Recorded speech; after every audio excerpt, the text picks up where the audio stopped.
Good afternoon, everyone. It is my privilege to welcome you to all to the next episode of Gripmer Talkies. Today, it is our honor to have with us Professor Dr. Kusum Verma ma'am, who is synonymous with integrity, commitment, and principled leadership. Ma'am's journey has time and again proven that leadership is not just about authority, but about the courage to do what is right. She has truly distinguished leadership and also has served in institutions like AIMS and Gangaram Hospital. Ma'am leads by example, inspires trust through transparency, and fosters environment where merit, fairness, and professionalism thrive. Today's conversation gives us this great opportunity to understand not her achievement, but also the principles that guides ma'am and how integrity has shaped her decisions, how commitment translates into impact, and how thoughtful leadership can influence generations. Ma'am, it is an honor for us to have you with us today. Beyond the various roles and responsibility, be it the head of pathology in AIMS, the dean of All India Institute of Medical Sciences, the dean of Gripmer, and also still serving as a professor emeritus in Sir Gangaram Hospital, my love and respect for ma'am goes beyond this. So, ma'am is the wife of late Professor I.C. Verma sir, who is my mentor, and the love that I had for him, I get from ma'am now. So let's begin from the beginning. So ma'am, tell us a little bit about your childhood. How was it like, and was it? Well, thank you, Veronica, firstly, for having me here. I've had a normal childhood. I was born in Lahore, but I was only 6 months old when my parents moved to Amritsar. And during my childhood, till about 10 or 12 years, I never spent more than 6 months in one city. In fact, every class I did in at least two schools. And still managed to, do well. And my mother used to always say, if she could do it, anybody can do it. I was a pampered child, totally spoilt by my grandmother and my father. My mother tried very hard to discipline me, but that was a very difficult proposition. Oh, what else can I say about my childhood? And you can tell us, was it in, so it started in Delhi or it started? Well, from Amritsar, when I think I was about 5 years old, my father moved to Delhi. So we all came to Delhi. Then he left he got a Rockefeller Fellowship to go and work in jail. And we then stayed for some time in Meerut, some time in Kasauli, sometimes in Delhi. And then when he returned back, we were in Amritsar for a short time and then returned to Delhi. By that time, I was in class 6. And that time onwards only, I had a schooling more regular than what I had been undergoing all this time. Right. So, okay. So, ma'am, did you always want to become a doctor since you were a child? I had no doubt about that. My father was my idol. He was a doctor. And as I mentioned earlier, while he was at Yale, he had worked with the Nobel laureate Dr. Fulton and another Dr. Broback. And he had made his research yielded what we called as the satiety center and the feeding centers in brain, which are quoted till now. And he spent all his life in doing neurophysiology research. He was my idol, and I was very clear, I'm going to be a doctor, and I'm going to be doing research like him. So Right. there was never any doubts about it. Right. So, ma'am, that was my next question, that who quietly did shape and inspire your childhood? So it I was think father. it's my father who was responsible for this. And my mother is responsible for putting, as I said, although I was pampered, but my mother tried disciplining me. And whatever discipline I learned is all thanks to my mother. Your mother. There are 2 or 3 things they taught me. Be on time, and that I follow till now. What I find is everybody is late and I'm there in time. Even in this They also- interview. They also told me to be honest, to be ethical. And I try to follow those principles instilled in me by my mother. So, ma'am, you spoke about ethical principles, but don't you think that people who are too ethical are often left behind in the race today? Yes, it is true to some extent, but not always. If you are honest and if you're ethical and you behave exactly same with everyone, then you can go ahead. But if you try to discriminate and have different yardsticks for different people, that is where you are left behind. Okay, ma'am. So, in your experience, following ethics is the right way to be? To me, yes, because that has been instilled upon into my person by my mother.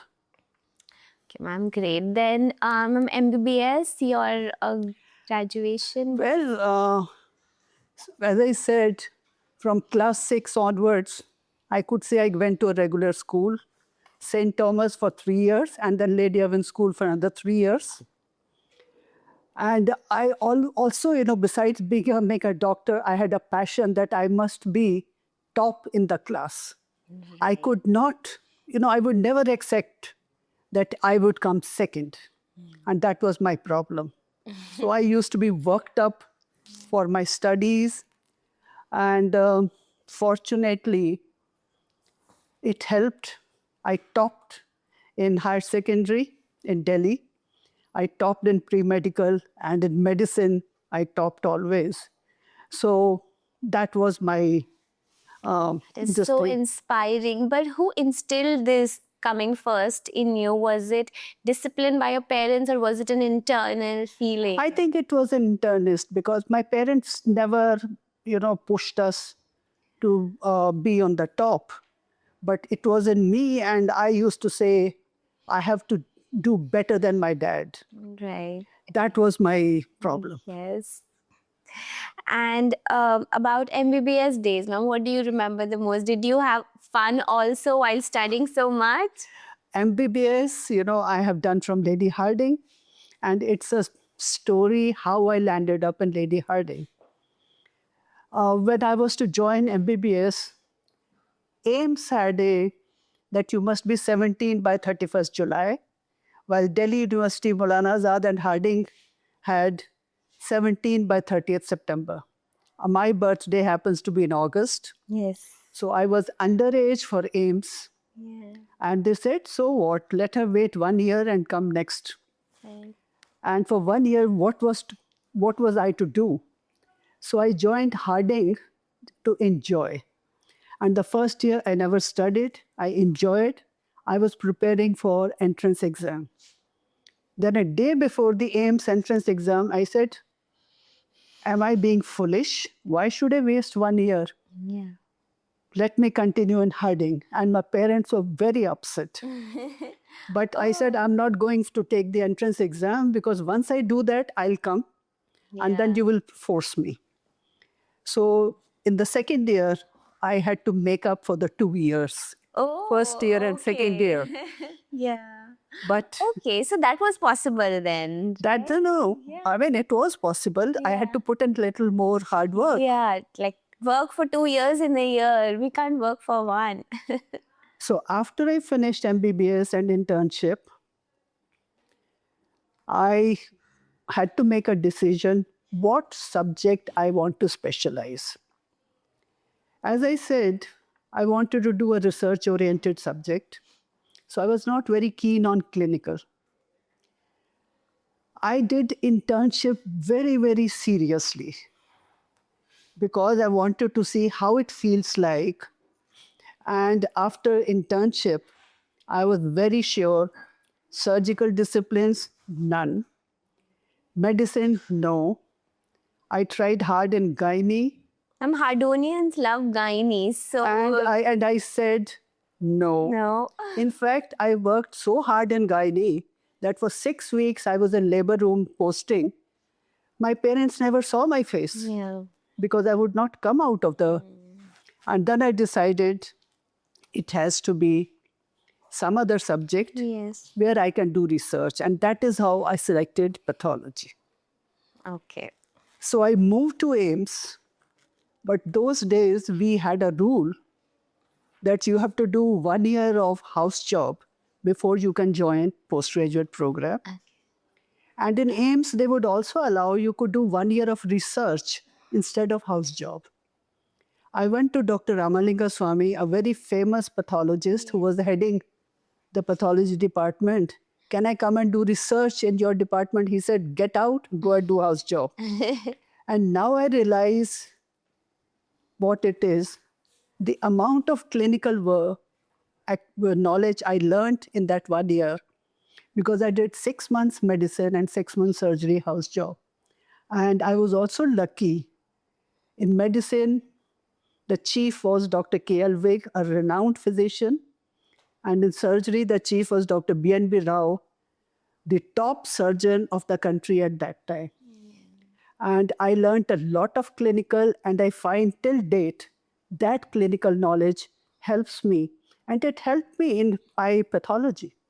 Because pathology, clinical and whatever the tests you have, they give you a better result. Yeah, absolutely. And So then I joined pathology, and after that, I did not get out from there, excepting the periods I went out for training.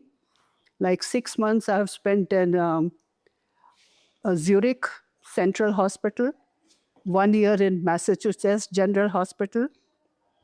Then later on, I've spent 3 months at NIH. And much later, I went to Karolinska, the Mecca of FNAC, to learn the nitty-gritty of FNAC. The rest of the time was at AIMS. Yeah.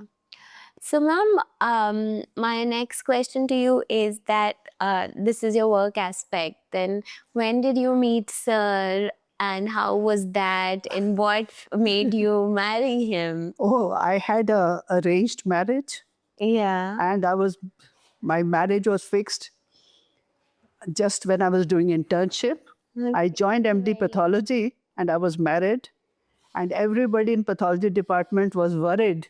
What is she going to do?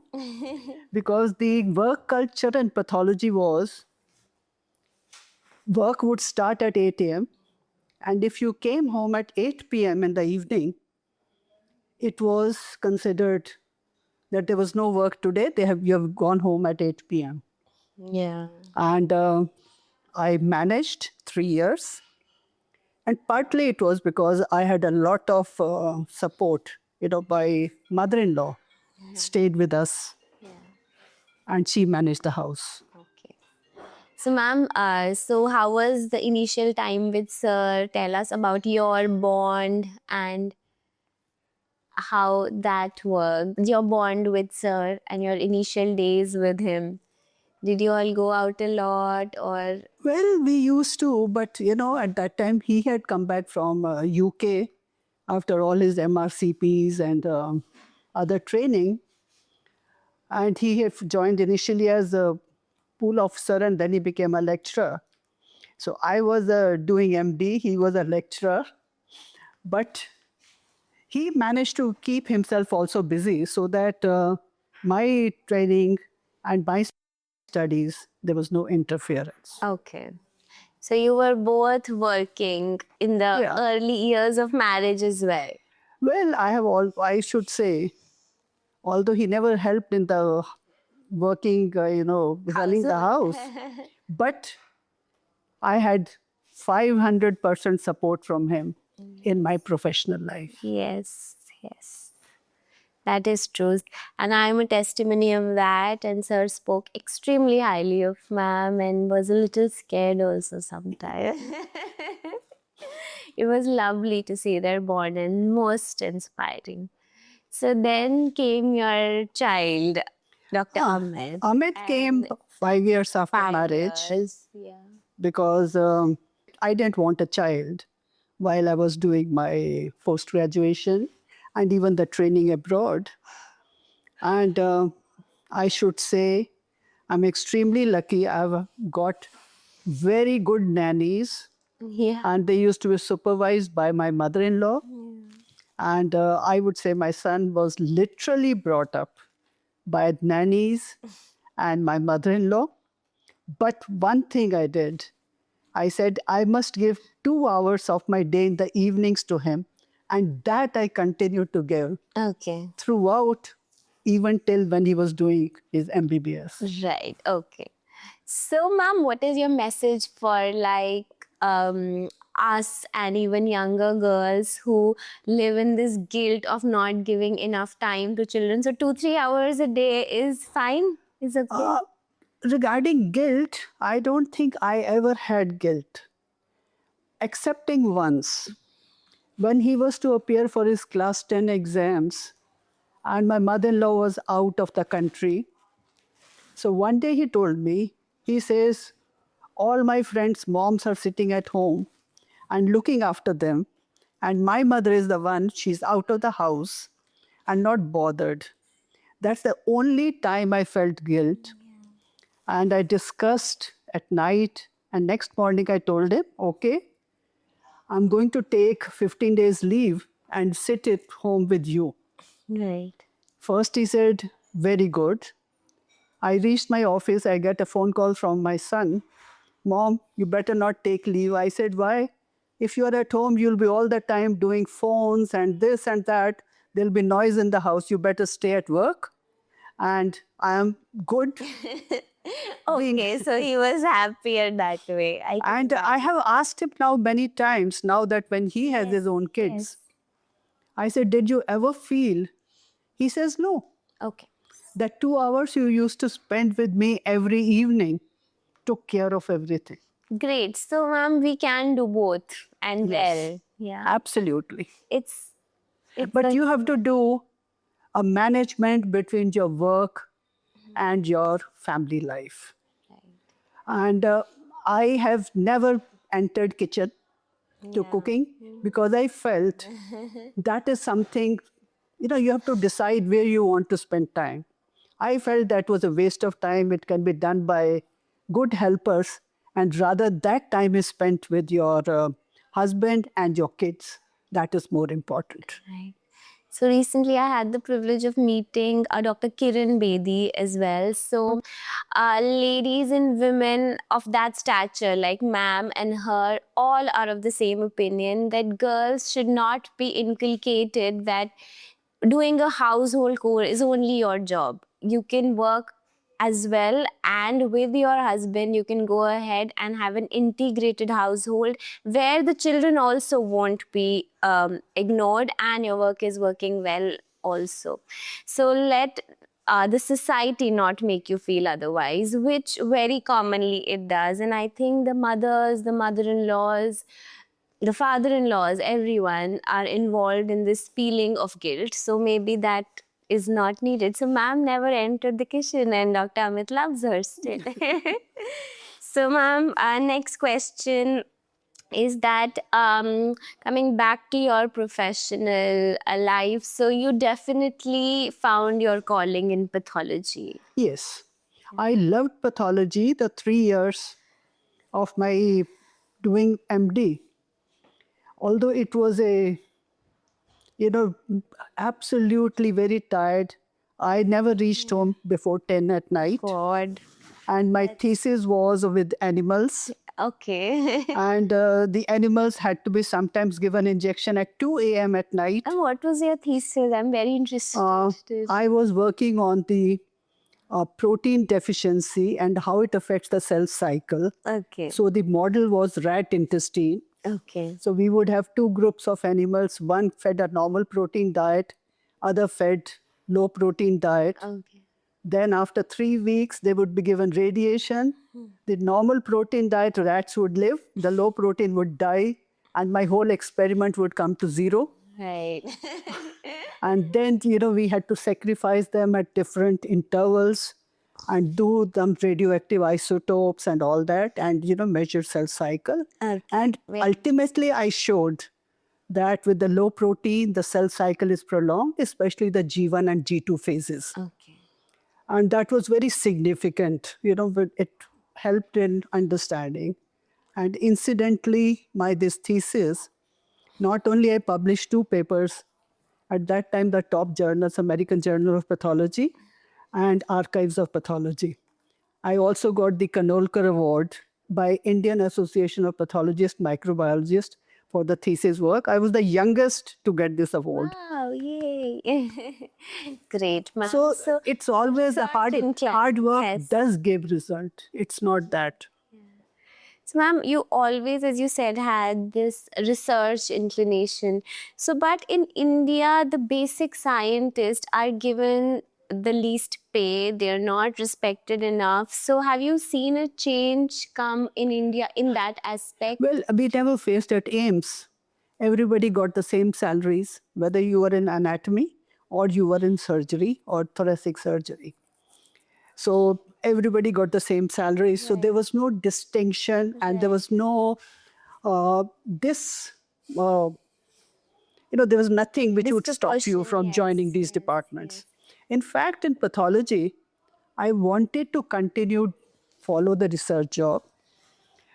I became a cytopathologist. As I said, I'm an accidental cytopathologist. When we did MD, cytology was, nobody knew. We never learned any cytology because nobody knew about it. After I passed, one of the doctors who was originally at AIMS and had gone to USA returned to India for 2 years for his visa problem. And he had learned cytology at Hopkins. Okay, yeah. So when he came back, the department wanted him to set up cytology. This is probably one of the first departments to set up cytology. And I was called by the head and said, assist him. I said, I'm not going to assist him. What is cytology? I'm not doing. So head of the department, Dr. Tandon, he told me, he said, okay, do for 3 months. If you don't like, we'll post you wherever you like. Yeah. But I found, because till that time, I didn't even know what cytology was. And we learned, although it was mostly exfoliative. So I am advantaged because I started setting up with Dr. Gupta. We used to prepare the reagents also ourselves. Yeah. We had no equipment. We used to go and steal from other labs and do it. And that helped me. And I became interested. And that is how then I went for training to Zurich and Mass General Hospital for cytology training and came back and set up. Ma'am is the pioneer of cytology. So, but there was a big thing when I came back, I was all alone. Yeah. If there was a difficult case, I couldn't go to anybody for a second opinion. Yeah. So it was all set up By you. Amazing. So, ma'am, like taking such a big, huge responsibility, did you encourage other people also to join you, like make your No. tribe? So once I set up, the residents started coming. Yeah. They were being posted. And the head of the department, he gave a lot of support because they all looked at, and then PGI Chandigarh set up the department. Okay. Yeah. And because at that time, they were the only 2 institutes with these departments. So we got a lot of support. And clinicians took over, Yeah. Clinicians are very happy to get these things. Yes. So they started. And in fact, when I came back from Karolinska later for FNAC, it was the clinicians who supported him, not only in the AIMS, but all over India. And in fact, I was presenting more papers in surgeons conference, ENT conference, medical conference than in pathology conference. Right. Very interesting. So, ma'am, that was your time in AIMS. Then when did you come to Gangaram and how did that transition happen? Oh, I superannuated at age 62 in 2005. Year before I was to superannuate, the Apollo people had contacted me. And in fact, I had signed a contract with them that I'll join. They wanted me to join earlier. I said, no, I'll only join because I've made a commitment in AIMS after I retire. Few months later, at a social party, I met Dr. K.C. Mahajan. I knew him beforehand. Yes. And he says, Kusum, when are you retiring? I said, sir, in 6 months. So, are you coming to Gangaram? I said, what? I've already signed contract with Apollo. He said, nothing doing. And he and Dr. Sama, who was then the chairman board of management, they sort of pursued me so much that I had no other option. So you came before Sir did, right? No, he was here already. He was here. Okay. So he was here. So this was Sir joined in 2000. No, he joined. Jan. He joined 97. 97. Okay, 97. First Jan 97, right? So I joined in 2005 November. Okay. So that is how I came, and I had to go and tell the Apollo people, and they were very angry with me that we were waiting for you for 6 months, and now you come and say Yeah. you are not coming to us. Right. So you joined as a dean directly? No. Here I joined as this thing was here also there was a cytopathology was almost in its infancy, although the department claimed that they are doing cytology. So I separated out and set up exactly like what I had left at AIMS. Right. Replicated. And that is where, but in the first 3 months, 3 times I wanted to walk out from this hospital. And Dr. Mahajan would get me your back. hand and get you back. Why did you want to walk out? There were many people who didn't want me to settle here. I'll just leave it there. What's the difference between AIMS and Gangaram? It was different. And but I would say all my credit to Dr. Mahajan, Dr. Sama, and later on Dr. Rana. Yeah. Who then they said, what do you want? You tell us and we'll give you. And they are fully responsible for that. It's almost now 20 years since I've been here. Yes. And so, ma'am, what about the friendships you've developed here? And so Gangaram's like a family. No, that I would say very soon I started building friendships with the clinicians. Yes. Because the clinicians realized who I was. Yes. And they would come and they would want things to be set up. And I became very friendly with surgeons, GI gastroenterologists, GI surgeons, medicine people, ENT people, all those who were our, it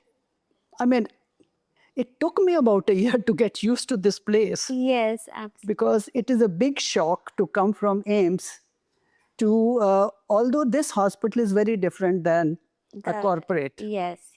Probably if I had joined Apollo, I would have left that much earlier. Yeah.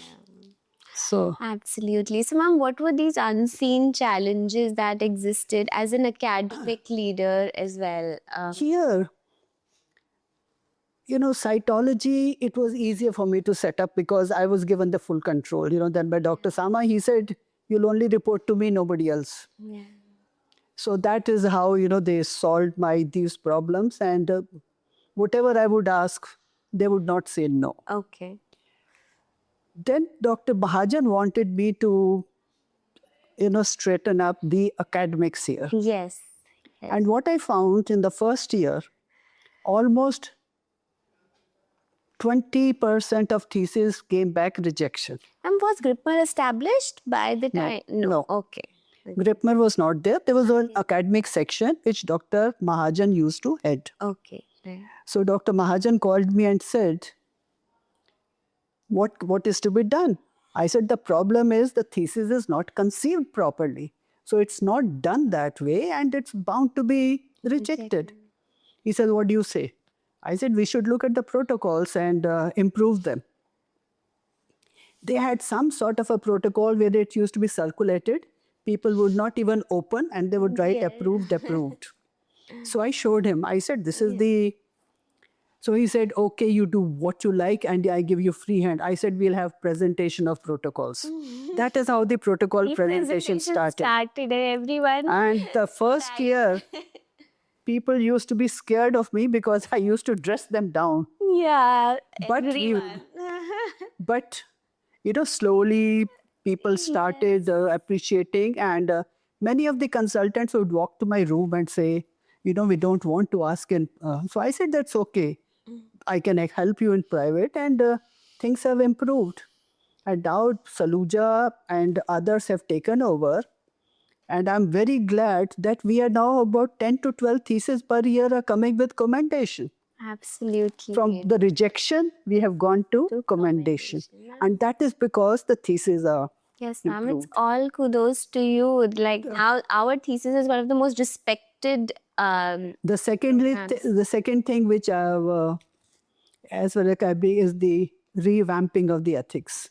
Right, absolutely. We had an ethics committee, but nobody there on that committee was trained. Okay.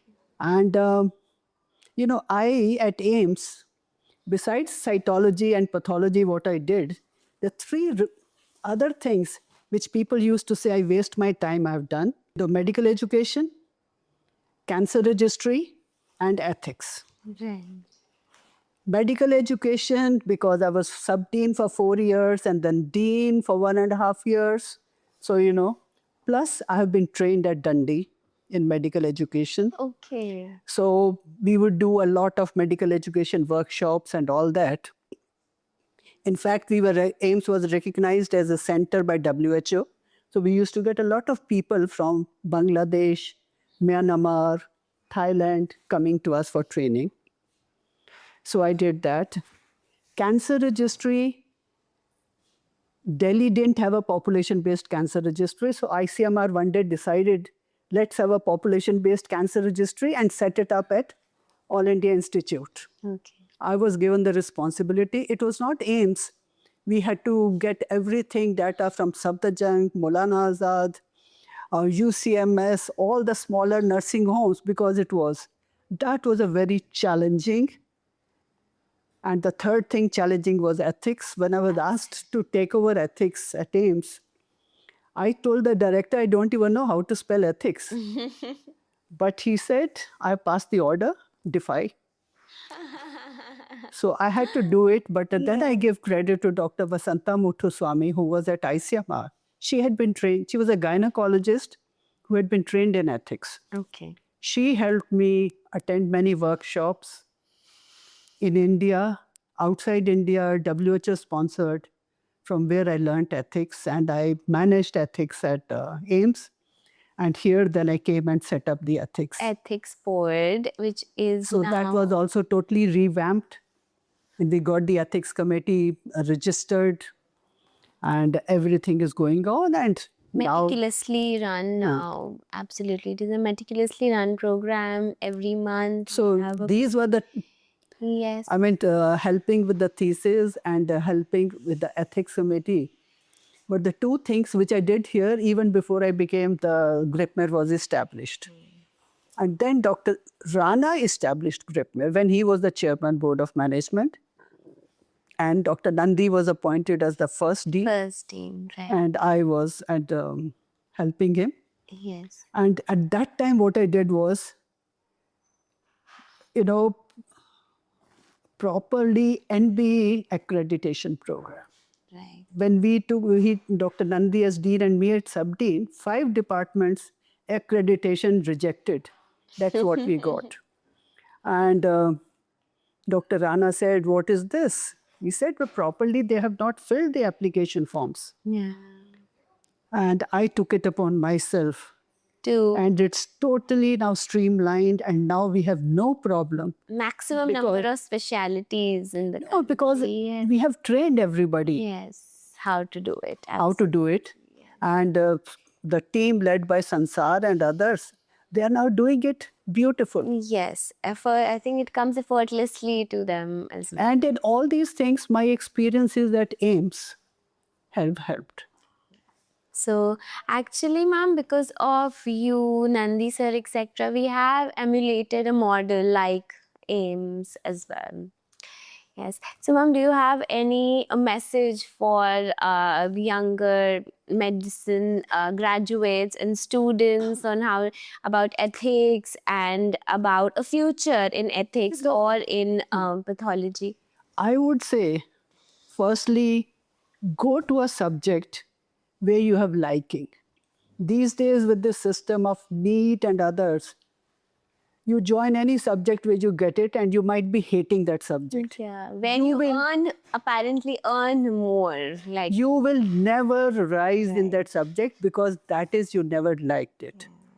I always tell people waste 1 year, 2 years, but get into a subject which you like so that you will work in it with your heart. Secondly, there's no shortcut to hard work. I have always maintained intelligence alone cannot take you anywhere. Intelligence with hard work is necessary. Only thing might be if somebody who's super intelligent might need to put in 4 hours of hard work as compared to an average person who might have to put in 6 to 8 hours. Right. But no shortcut to hard work as far as any profession is concerned. absolutely. So join a profession which you like, put in hard work, and try to work truthfully and ethically. Nobody can stop you from rising to the top if you follow these principles. Thank you, ma'am. These are absolute golden words. So, just one of the last questions, ma'am. Now that you've seen decades of science and medicine, what really excites you about the future and what is it that scares you about medicine? Artificial intelligence is not only excites me, but it also scares. Yes, it's a great answer. Used properly, it is a great thing. My department, pathology, artificial intelligence can be of great help. Similarly, radiology and other places. But it can also be misused. How to regulate that AI is used properly and not in a way that it is harmful, that is the big question which is in my mind. With that, I thank ma'am for being part of this talkies today, and it has been an absolute pleasure for me to interview you, ma'am. Your marvelous verbatim has always excited me, and now for the next segment, we'd have Dr. Anita to ask ma'am some exciting questions with more exciting answers. Thank you. Thank you, Veronica. Thank you. I hope we have come up to the standard. More than that, ma'am. Thank you. Thank you.